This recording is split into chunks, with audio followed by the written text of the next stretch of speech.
자, 오늘은 12월 25일 성탄절입니다. 정말로 예수님께서 오늘 태어나셨을까요? 이게 이제 첫 질문입니다. 그러니까 정말로 예수님은 12월 25일에 태어나셨을까? 이게 이제 항상 많은 사람들의 이제 궁금증 아닙니까? 솔직히 잘 모릅니다.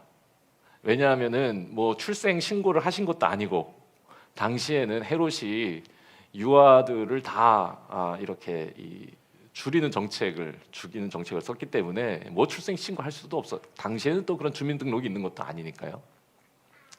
자, 그렇다면 왜 12월 25일이 됐을까? 이거는 많은 분들이 궁금해하실 거라고 생각해요.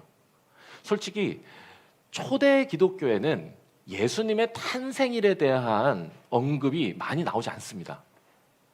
몇몇 소문 또 몇몇 의견들이 있었을 뿐인데 뭐 3월 며칠이다, 4월 며칠이다 아주 다양한 의견들이 있긴 있었습니다. 뭐 이레니우스라든지 터툴리안이라든지 이런 유명한 교부들이 있는데요. 그분들의 책에도 거의 언급이 없어요. 왜 그러냐면 초기 기독교에서는 예수님의 탄생에 큰 관심을 두지 않았고 어디에 관심을 뒀냐? 예수님의 삶과 사역, 그분의 순환과 죽음에 더 관심이 있었어요. 그랬기 때문에 예수님의 탄생일이 언제냐고 하는 것을 규정하는 게 중요하지 않았던 거죠. 자, 그러면 언제부터 12월 25일이 예수님이 태어나신 날이 되었는가? 이걸 역사적으로 찾아보면 로마가 기독교를 국교로 삼은 이후입니다. 국교로 삼은 이후 최초로 로마 연감의 책에 12월 25일을 성탄일로 지킨다라고 기록이 돼 있어요. 그게 이제 처음 이 공식적인 문서에 나타난 겁니다. 자, 그러면 일단 그때부터 나타난 건 알겠는데 그때부터 아마 지킨 것 같아요. 그러면 왜 12월 25일인가라고 하는 문제가 남지 않습니까? 그래서 여기에는 크게 두 가지 의견이 있어요. 그거를 정리해 놓은 사람은 없고 학자들이 이제 연구를 한 건데 크게 두 가지가 있어요. 하나는 뭐냐면 하나는 12월 25일이 본래 로마의 축제일이었는데 그 축제일을 기독교가 국교가 되면서 기독교의 축일로 성축일로 삼았다는 겁니다. 근데 그날이 어떤 날이냐? 정복되지 않는 신 태양신을 섬기는 날이에요. 근데 왜 그러면 12월 25일이냐? 동지거든요, 그때가. 이게 의미가 있어요. 어떤 의미가 있냐면 왜 그때 정복되지 않은 태양신을 섬겼느냐? 그때부터 시작해서 빛이 세상을 밝히기 시작하는 날이니까. 동지는 가장 어두운 날이잖아요. 우리가 가장 어두운 곳에서부터 밝게 이렇게 왔잖아. 왜? 주님은 빛으로 오셔서 이 세상의 어둠을 밝히시는 분이니까. 그런 의미를 담아서 12월 25일을 기독교가 그걸 택하고 이전에 섬기던 태양신을 버렸다는. 그래서 이 12월 25일을 삼은 건 예수님의 사역을 기반으로 해서 12월 25일을 정했다고 하는 의견이 있고요. 또 하나 의견이 있어요. 그건 뭐냐면 이건 예수님의 순환일, 그러니까 예수님께서 십자가에서 돌아가신 날과 연관이 있는데 예수님께서 돌아가신 날을 며칠로 잡느냐? 3월 25일입니다. 예수님이 돌아가신 그 해에 이 춘분이 3월 25일이었거든요. 그래서 3월 25일 날로 잡아요. 그러면 왜 12월 25일이 되냐? 과거에 이 사람들은 예수님께서 돌아가신 날과 예수님께서 탄생하신 날이 같다는 믿음이 있었어. 그러니까 예수님이 돌아가신 날이 3월 25일이면 예수님이 탄생은 언제야? 3월 25일이야. 그럼 그날이 언제냐? 예수님께서 수태고지 받으신 날. 그러니까 마리아에게 천사가 찾아와서 아들이 있을 건데 이름을 임마누엘이라 하리라. 그날이 며칠이야? 3월 25일이다. 그래서 오신 날과 가신 날이 같다는 믿음. 그래서 3월 25일이니까 그때부터 정확하게 9개월 태어나신 날은 12월 25일이 되는 거다. 이거는 터툴리안의 의견이기도 하고 또 여러분들이 잘 아시는 어거스틴의 의견이기도 합니다. 이렇게 정리할 수 있어요. 그러니까 결론 지으면 이렇습니다. 오늘이 예수님의 생일이라고 하는 법적 근거는 없습니다. 우리는 이 날을 의미로 삼는데 두 가지 의미예요. 사역 예수님의 사역이 이 땅의 어둠을 밝히시는 빛의 사역이었다는 의미에서 가장 어두운 날 태어나셨다는 그것을 우리가 받아들이는 거고, 또 하나는 예수님의 순환과 죽음, 그 거룩한 희생을 기리면서 그분의 탄생을 생각하는 거다. 그렇습니다. 자, 그래서 솔직히 이 성탄절에는 예수님의 사역과 삶, 죽음과 부활을 생각하는 게 맞아요. 그래서 오늘 제가 여러분들하고 같이 2021년의 성탄 메시지를 짧게 전하려고 그러는데, 사역의 첫 메시지, 예수님의 사역의 일성이었던 이 말씀을 여러분과 나누려고 그러는 겁니다. 뭐죠? 회개하라, 천국이 가까웠느니라. 자, 이 말씀을 나누려고 하면 메타버스 얘기를 안 할 수가 없습니다. 요즘 메타버스가 한창 주목받고 있습니다. 뭐 여기저기에서 주식, 뭐 메타버스 관련주들이 엄청 뜨고요.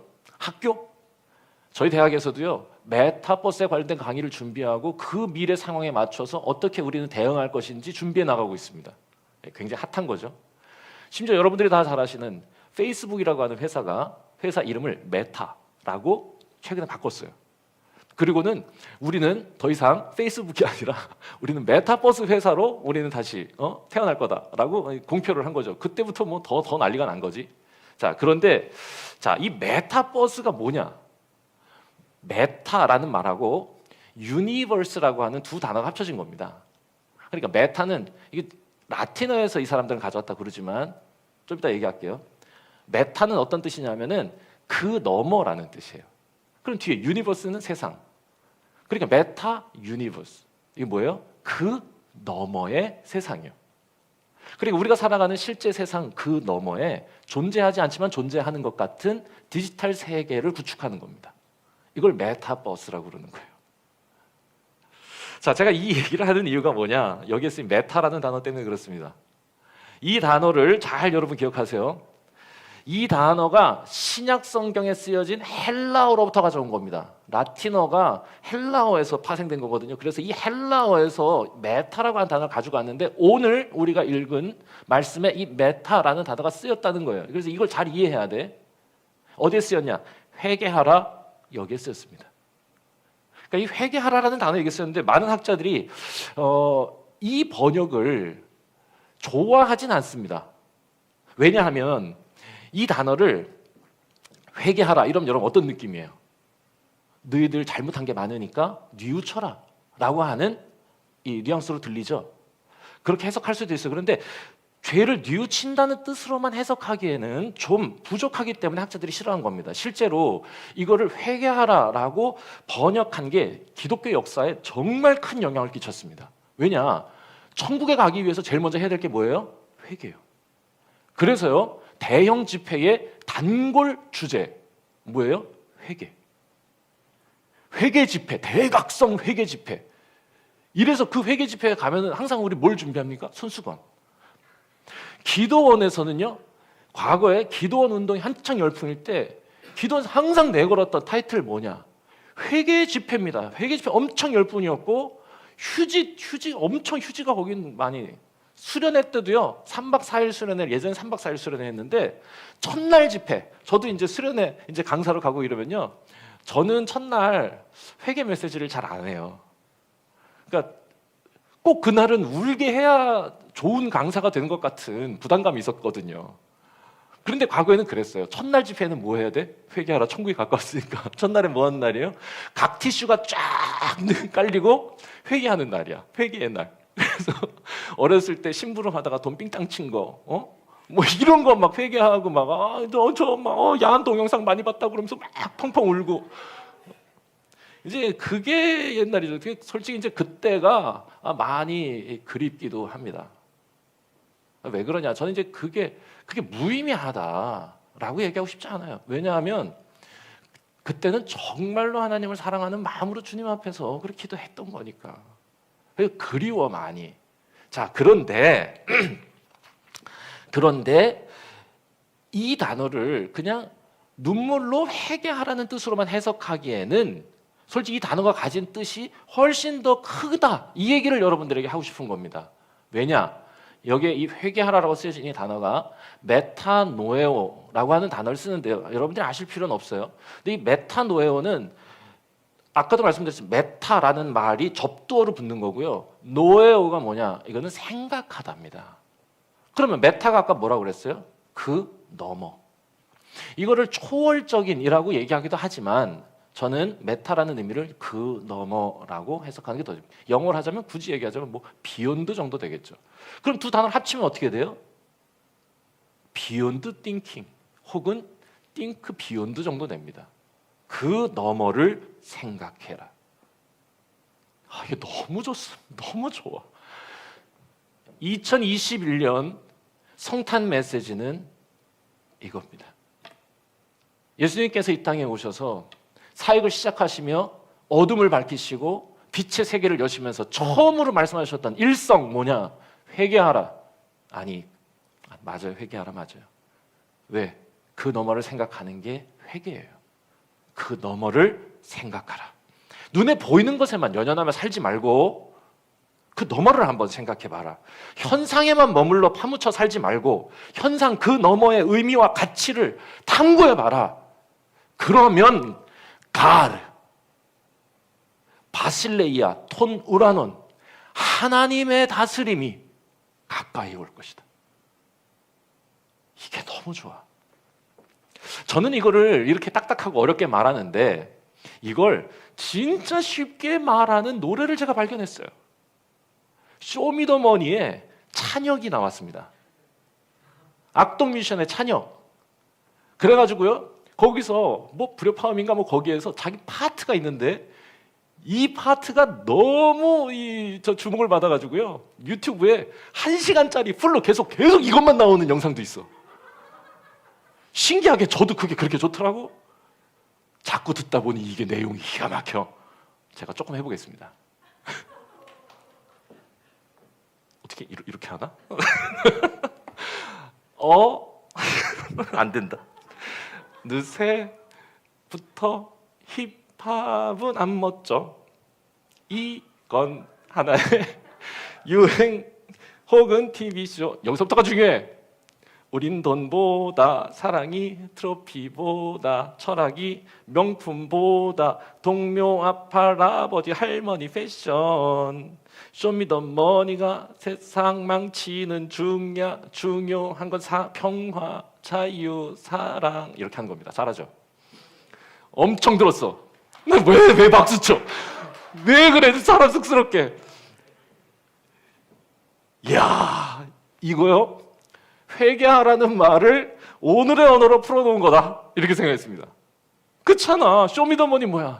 이게 완전 돈에 매달려 그냥 돈이 최고야 이렇게 하라고 막 노래하는 거잖아요. 물론 걔네들이 다 그런 건 아닌데 그게 힙합의 문화라는 게 그런 겁니다. 네, 거기에서 찬혁이가 더 이상 힙합 안 멋져라고 얘기하면서 중요한 건 평화, 자유, 사랑이야. 선교사님 아들 같아. 그 돈에만 매달려 살지 말고 겉만 번지르르게 살지 말고 더 중요한 건 평화, 자유, 사랑이야. 저는 이 해석이 더 좋습니다. 그러니까 회개하라라고 예수님께서 선포하신 이 메시지가 저는 우리의 잘못을 지적하시면서 반성하라라고 말씀하신 것보다 그 너머를 생각해라 라고 말씀하셨다고 해석하는 게 제 마음에 훨씬 더 다가옵니다. 우리에게 회개가 필요하다. 뉘우치는 게 필요 없다는 게 아니야. 예수님이 일성으로서 저는 그 너머를 생각하는 것이 더 성경 전체의 메시지와도 맞아떨어진다고 믿기 때문입니다. 성경 전체의 메시지는 뭡니까? 눈에 보이는 이 창조 세계에서 그 욕망에 사로잡혀 살아가지 말고 하나님을 바라보라는 건 아닙니까? 전도서의 메시지 뭐예요? 이 땅에서의 돈, 명예, 성공 그게 필요 없다는 건 아니야. 이 삶을 누리라고 합니다. 그러나 더 늦기 전에 결론이 뭐예요? 그건 다 사라지는 거니까. 그건 다 먼지 같은 거니까 집착하지 말고 거기 집착하지 말고 더 늦기 전에 너의 창조주를 기억해라. 그 너머를 생각해라. 여러분 이게 성경의 일관된 메시지예요. 사사기의 대주제가 뭡니까? 제 소견대로 살다가 눈에 보이는 대로, 제 눈에 좋은 대로, 제 멋대로 살다가 세상을 망가뜨린 것, 이게 너희라고 하는 지적입니다. 여러분, 오늘 우리가 살아가고 있는 우리에게 얼마나 더 가슴 절절하게 들려주시는 메시지입니까? 넉넉고 살다가 나도 모르는 사이에 세상 망가뜨리면서 살지 말라는 거죠. 회개하라. 그 너머를 생각해라. 돌이켜 하나님을 바라보라는 겁니다. 성공을 위한 헌신, 성실, 열심, 그게 무의미하다. 아니에요. 의미 있어요. 그렇지만 인생에 대한 성찰 없이 내 생각에 대한 되새김, 마음 김매기 이런 것 없이 그냥 제멋대로 살면서 세상 망가뜨리는 일을 멈추라는 거예요. 왜? 하나님 나라가 가까웠으니까. 여러분, 하나님을 바라본다는 거는 우리가 그렇게 반성 없이 익숙하게 반복해왔던 해묵은 그 어떤 이 생각의 방식, 삶의 관습을 타파하고 다르게 생각하는 겁니다. 그래야 세상을 바꿀 수 있기 때문에 그런 거죠. 1997년에 애플이라는 회사에서 기가 막힌 캠페인 하나를 하면서 광고를 내놨어요. 그게 뭐였냐? Think Different라고 하는 광고입니다. 이때 그 스티브 잡스라고 하는 그때 그 CEO가 다시 복귀하면서 뭔가 새로운 뭔가를 시작해야 됐거든요. 그때 이 광고 뭐 아마 많은 분들이 아마 관심 있는 분들은 다 아시기도 할 텐데 뭐 아인슈타인, 마틴 루터 킹, 존 레논, 에디슨, 뭐 알리, 뭐 간디, 피카소 이런 사람들이 앞에 막 이렇게 나오면서 이 나레이션과 멘트가 쫙 깔립니다. 제가 그거를 가져왔습니다. 한번 들어보세요. 여기 미친 사람들이 있습니다. 부적응자, 혁명가, 문제야 모두 사회에 부적격인 사람들인다. 하지만 이들은 사물을 다르게 봅니다. 그들은 규칙을 좋아하지 않고 현상 유지도 원하지 않습니다. 그들을 찬양할 수도 그들과 동의하지 않을 수도 있고 그들을 찬미할 수도 또 비방할 수도 있습니다. 하지만 할 수 없는 일이 딱 한 가지 있는데 그건 결코 그 사람들을 무시할 수 없다는 사실입니다. 왜냐하면 그들은 뭔가를 바꿔왔기 때문입니다. 그들은 발명하고 상상하고 고치고 탐사하고 만들어내면서 세상에 감화를 주고 인류를 진보시켰습니다. 아마도 그래서 미쳐야 했을지도 모릅니다. 그렇지 않으면 어떻게 빈 캔버스에 예술을 담아낼 수 있었겠으며 혹은 조용히 앉아서 아무것도 작곡한 적 없는 노래를 마음속에서 들을 수 있었겠습니까? 또는 붉은 행성을 바라보며 우주정거장을 떠올릴 수 있겠습니까? 다른 사람들은 그들을 미쳤다고 말할지 모르나 우리는 그 사람들을 다르게 생각하는 천재라고 부릅니다. 그래야만 세상을 바꿀 수 있다고 생각하기 때문입니다. 기가 막혀. 야, 애플이 말하는 변화와 예수님이 원하시는 변화는 같을 리는 없습니다. 하지만 세상을 바꾸기 원한다면 다르게 생각해야 한다는 것에 저는 동의합니다. 자, 오늘 성탄절입니다. 오늘 성탄절인데요. 예수님은 세상을 바꾸시기 위해 오셨다는 걸 여러분 잊지 않으시면 좋겠습니다. 이 사실 잊으면 안 돼요. 예수님께서 이 땅에 오신 이유도 또 우리와 같은 모습으로 오셔서 우리를 부르신 이유도 여기에 있습니다. 세상을 바꾸는 겁니다. 우리는 그 일을 위해 모인 사람들, 세상을 바꾸는 사람들. 참 자꾸 모자란 우리를 돌아볼 때 세상을 바꾸는 사람들이라고 하는 이름이 너무 거창해 보이긴 하지만 실은 이거를 다른 말로 바꿀 뭐 방도가 없어요. 예수님이 이 땅에 오셔서 우리를 위해 죽으시고 이 길을 같이 가자고 또 성령으로 오셔서 우리의 손을 붙잡아 주시고 우리 안에 우리와 함께 우리를 지금 인도하고 계시는 이유, 나와 함께 세상을 바꾸자는 거죠. 그래서 우리는 다르게 생각하는 사람들입니다. 그 너머를 생각해라. 그냥 네 잘못을 뉘우치고 반성하는 것에 머물지 말고 다르게 생각하는 길, 그 너머를 생각하는 일, 하나님을 바라보는 일, 부디 그 일을 함께 힘쓰고 함께 배우고 훈련하기 위해서 우리가 모였다는 거죠. 여러분, 이건 힘들다고 여건이 허락되지 않는다고 멈출 수 없는 일입니다. 지금까지 여러분 잘 해오셨습니다. 특히 이 정말 힘들고 어려운 이 코로나 2년 넘게 보내면서도 여러분들이 신앙을 잘 지켜내시고 여기까지 오신 것, 우리 서로를 격려해 주었으면 좋겠다. 얼마나 진짜 마음에 폭풍이 많았는지 몰라요. 근데 그 시간을 다 보내고 여전히 우리가 하나님을 사랑하고 우리가 주님의 부르심을 받은 자들이라고 하는 사실을 우리가 기억하는 배와 교회라고 하는 것이 너무 감사합니다. 불이 나겠어요. 큰 빛으로 오셨다는 거야. 잘했다고 지금 이렇게 말씀, 영서가 잘했다 이렇게 지금 칭찬하시는.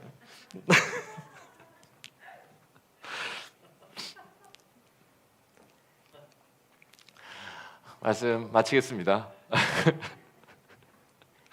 즐거운 성탄입니다. 네. 오늘 이 말씀을 깊이 새겨봅시다. 그 너머를 생각해라. 그러면 하나님의 나라가 너희에게 가까이 올 것이다. 기도하겠습니다.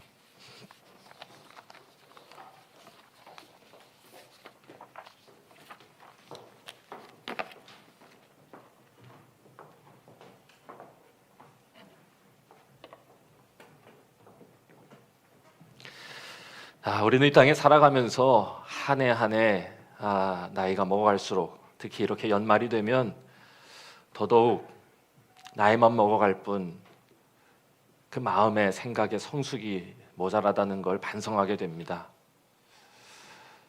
좀 나아질 것 같은데 여전히 내 눈을 사로잡는 것들에 휘둘려 살았던 순간들도 생각이 나고 마음이 흔들려 하나님을 원망한 것도 기억납니다.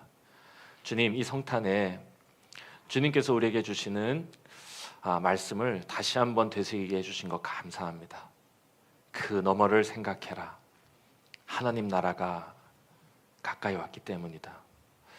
우리가 이 사실을 늘 기억하면서 우리를 부르신 주님의 손 잡고 주님과 함께 세상을 바꾸는 하나님의 나라를 이루는 거룩한 백성들로 살아가기를 다짐하게 하여 주시옵소서.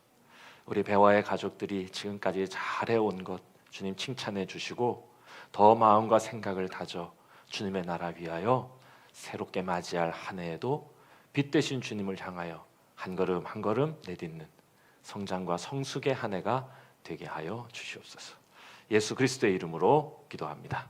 아멘.